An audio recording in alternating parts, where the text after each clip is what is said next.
Hello, gorgeous seekers, and welcome to our moon magic discussion for the Pisces new moon that is happening on February 23rd, 2020 at 7:30 a.m. Pacific Standard Time. This is a great moon, and I really love the energy and the messages coming through for this. There's kind of a beautiful symmetry and clarity and balance to this moon that I think is very much needed at this time. Of course, this moon is happening during Mercury retrograde in the same sign. So we have the new moon in Pisces and we also have Mercury retrograde in Pisces.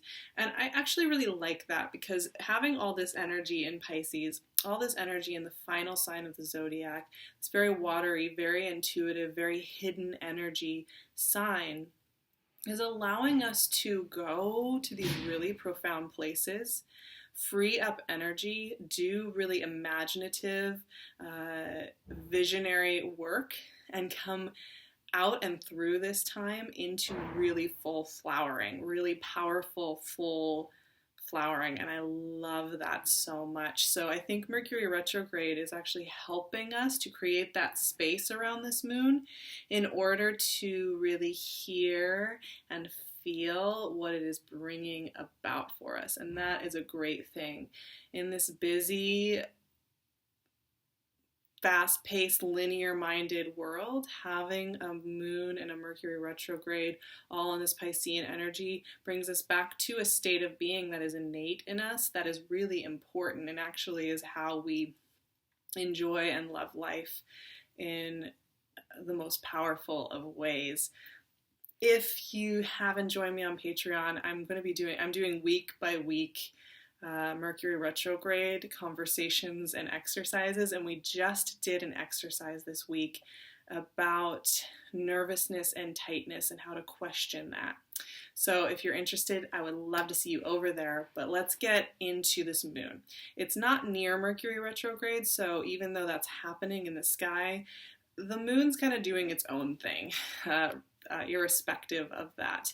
And that's kind of beautiful and I think really helpful. So we have the sun and the moon conjunct at 4 degrees of Pisces, a really nice placement. You know, the number 4 is so beautiful. It's about rounding out and culmination and celebration even. And there's a real sweetness to this new moon placement. There's a real romantic, connective, communicative energy here about really going deep and connecting and having really deep dialogue. So I actually think this moon is wonderful if you have conversations you want to be having, if you're wanting to go a little deeper in a relationship or in a context. This moon could be really helpful if you're coming into it from a state of softness and curiosity and play, for there being deepening and development of connectiveness. So it's really beautiful for that. Now, this is what's really cool about this moon and where the symmetry comes in. It is being sextiled on either side by Mars and Uranus in Earth signs, like perfectly. And so it creates this beautiful little triangulation going on. So we have Mars at 4 degrees of Capricorn, and we have Uranus at 3 degrees of Taurus. And they're, like I said, making these perfect sextiles on either side of this beautiful, visionary, watery moon. So what is that doing? First of all, it's balancing out. It's water and earth, right? Communicating in a really powerful, clear, crisp manner together. Not to mention that Mars and Uranus are conversing in a perfect trine. So we have a lot of conversation going on here between these planets in a really symbiotic, really synchronistic way that's beautiful for getting clear and getting clarity and getting very insightful points of wisdom coming in. So first, let's start with the moon. The moon in Pisces is going to have us tapped into our daydreaming abilities. The ability to fantasize, the ability to think big, the ability to say, if I had the resources, I didn't have to worry about the resources, what would my week look like? What would my year look like? What would my day look like? You know, what kind of things would I be creating? Would I be getting more sleep? Whatever it is, this is a time to play with the fantasy and the exploration, with that moon sitting there and being in the very first days of Pisces season. This is really important to let ourselves do. But this is what I really love about it. Mars and Uranus are both wanting action, right? They are very action-oriented energies. They want to change things over. They want to see things shift. They want to see movement being made. Mars is a little bit more of that focused, especially in Capricorn, focused, practical. How are we going to get from point A to point B? What steps need to be taken? Here's our plan of action. Whereas Uranus and Taurus is very much about the surprise. And I like this dialogue here. So I feel like these are three aspects of being in the flow or whatever. These are three ingredients, three modalities that come together for us to have the easiest time experiencing the intensity of life and the uncertainty of life, right? Because the sun and moon conjunct, making that new moon energy in Pisces, is giving us that access to our greater wisdom, to our inner guidance system, to our inner dreamer, and to our energetic authenticity that is so much about letting ourselves dream big and connect in with that expanded, ascended energy. So that's ingredient one. Ingredient two is being able to take those images in your mind and take next right action as it comes about. There's always a next right step. Right? There's always a next right step in life, and sometimes they're very simple steps. Sometimes it's just, I'm going to go for a walk. Sometimes it's, I'm going to sign up for that class, or I'm going to make that phone call. But Mars in Capricorn, the second ingredient here, is all about the simplicity of next right steps. It's very rarely about sitting down and saying, okay, here's my master plan for the next year, and I'm going to have to do everything on this list as fast and as efficiently as possible, and if I don't do all this stuff, I'm a failure. Mars in Capricorn is going to be much more like, what do you need to do this afternoon? What do you need to do this week that's going to make you feel like you are listening to your soul and you're taking actions in this physical world and you're interacting with the world? So that's ingredient two. Ingredient three is Uranus. And the element of surprise and the element of allowing surprise to meet us in life. So, okay, we can fantasize and connect with our vision, and we can take next right action. That's amazing. The third ingredient is really important, and that is that we are not in charge of all the other elements that come to meet us. We are not in charge of all the surprise, all the unknown paths that do open up for us, and it's a good thing that we aren't in charge of all of that. Ingredient number three is to be open to solutions, to pathways, to opportunities that we didn't pre-write into our plan. We didn't pre-write into our fantasy even the way that it comes in. We didn't pre-write into our next right action. However, it serves us in our highest good. So I love the ingredients of this moon. This direct dialogue between these three placements is really helping us to bring all three of those together in harmony and synchronicity, right? And it's such a perfect mix. It's such a perfect mix of the three. So there's one other conversation going on in the sky during this new moon, and that is Venus and Jupiter are squaring. They are having their own conversation apart from the moon. Venus and Jupiter are hanging out doing their own thing. So we have Venus at 18 degrees of Aries, and we have Jupiter at 18 degrees of Capricorn. So making a perfect square in cardinal signs. Venus and Jupiter like things to be fun, to be beautiful, to be playful, bountiful, open. These are they're benefic planets. They're very warm, right? So it's interesting when they're squaring because they're having a conversation. And the message that came up for me with this square, and it's a great conversation to have at any time, but also in the context of this moon. So we have this Piscean energy that's really amplified at this time, which is asking you to tap into your inner being, tap into your hidden wisdom, and also to fantasize. And here's where it gets interesting, because I think the Jupiter-Venus square is about desires. The desires we have, the goals we have, the hopes we have, the dreams we have. And there being some really important distinctions going on when you have a square. There are two types of desires that I think you may want to look at while you're doing all this fantasizing work and you're checking in with yourself. The first type of desire is the type of desire we don't let ourselves fully have. We kind of cut it off at the knees, or we shut down, or we don't let ourselves go there all the way. And that's the desire that we feel afraid to let ourselves fully feel into. Even just in our imaginations, right? We won't let ourselves fully go there, because what will happen if we let ourselves go into that? We might be a little scared of what that means for how our lives will change, who we will become, and what those next right action steps may call us to do, right? So that's the first type of desire, and it makes sense. Often those really big visionary energies, we have to kind of practice into being open to them, right? And this moon is asking us to do that. But what this square is really doing for me in my mind is there's another type of desire that's not actually a desire. This is the desire that we implant in ourselves from an idea we got about what we were supposed to be doing maybe a few years ago, or from family members, or from something we saw somebody else doing. That's not actually our desire, right?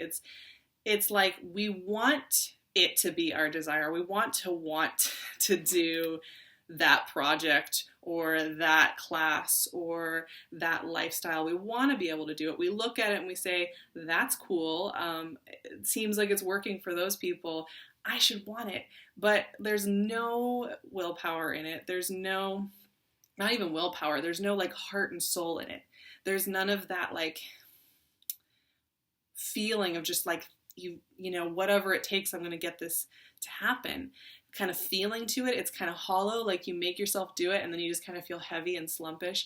So that's a desire that's not really a desire, right? And it's okay. I want you during this new moon to just look around, you know, take an assessment.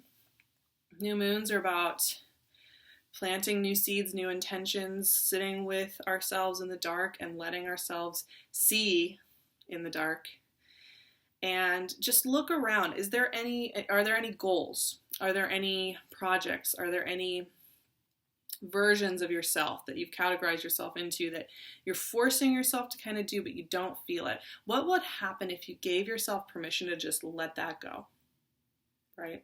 To just, you don't have to do it anymore. You don't have to play that role. You don't have to be in that project. You don't have to even like show up for maybe something that seems really light and really easy, right? And, you know, this goes beyond just things that you're already committed to in your day-to-day life. This is about also, and more importantly, I think, how you envision yourself and your goals, and where you maybe are like, no, but I said that this was my goal. I said this is what I wanted to create. And just checking in, because some of those are real desires that you're scared to feel fully, and some of them are not your desires that you want. And I want you to just kind of take stock of all of that in context of this Piscean new moon, because there's a radical honesty going on here with all of these planets and the way they're conversing. There is a sense of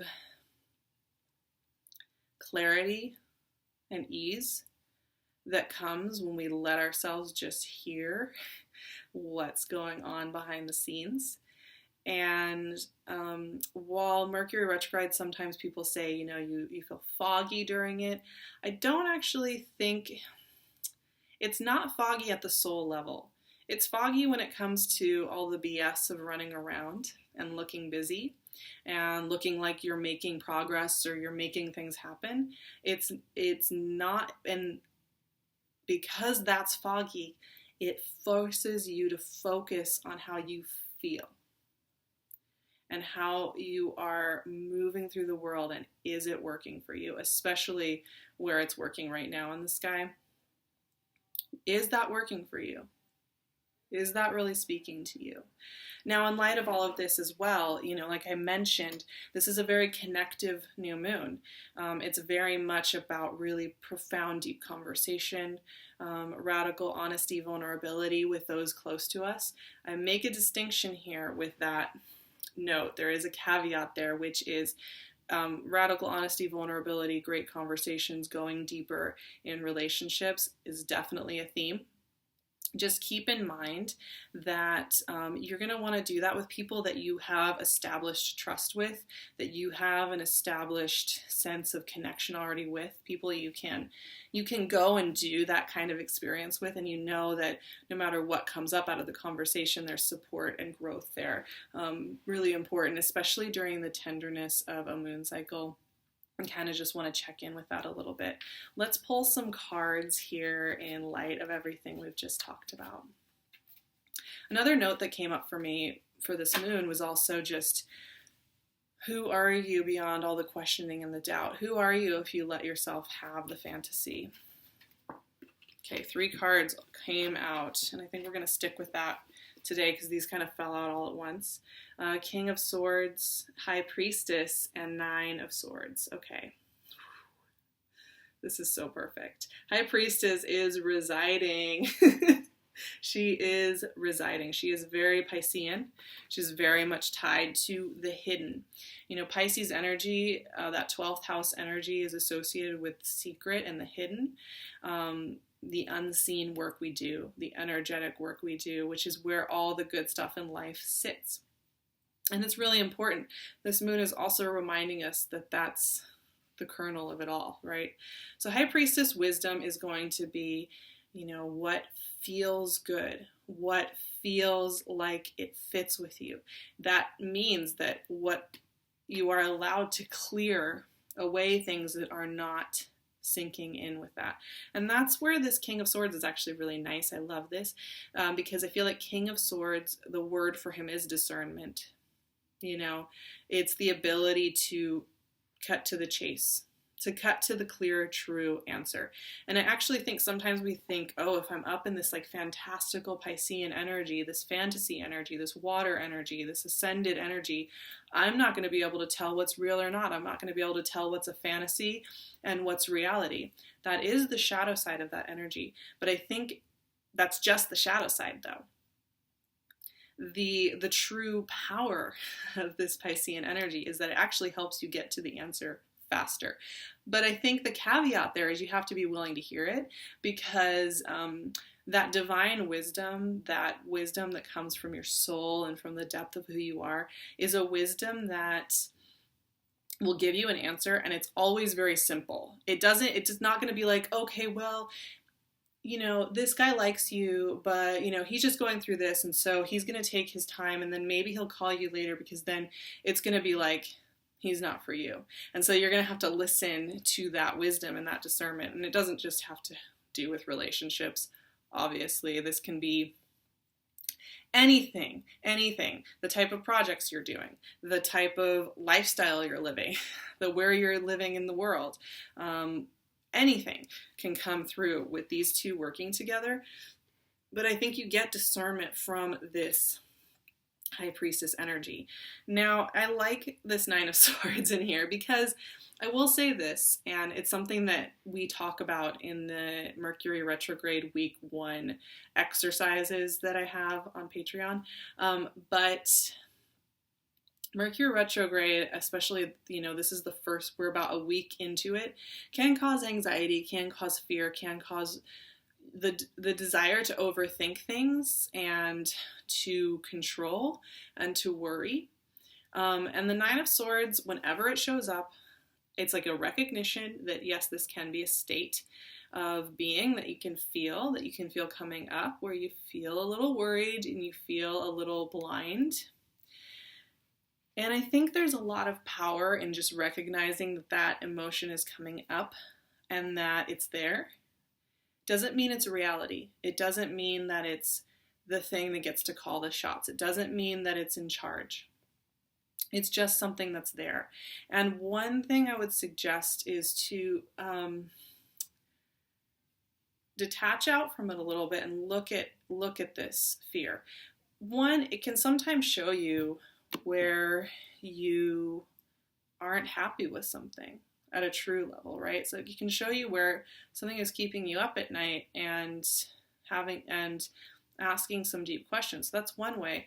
The other way is that, you can look at where you get anxious, stressed out, worried, fearful, and you can ask the question if it's serving you, and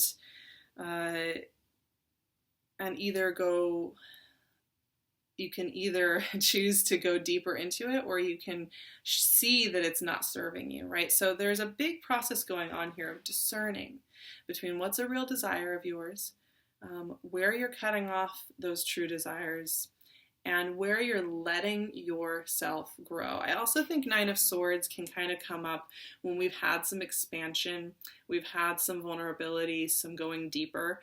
There can be a bit of a hangover, right? Vulnerability hangover that comes in where we kind of worry, maybe that was too much, maybe I'm too much, maybe I'm not allowed to grow in this way, maybe bad things will happen. And I think it's a really normal reaction to massive amounts of growth. I don't think it's something that we should shun or say is bad or say, oh no, like I'm gonna have that. It's like, it might come up, but I think it's that divine wisdom that we get over and over again, which is that it's something that comes and it goes. And once again, it's not in charge. It doesn't dictate you. It doesn't get to call the shots. It's just part of the experience. So with that, I think I'm going to close out this beautiful session and send you all so much love. I hope you have an amazing new moon in Pisces.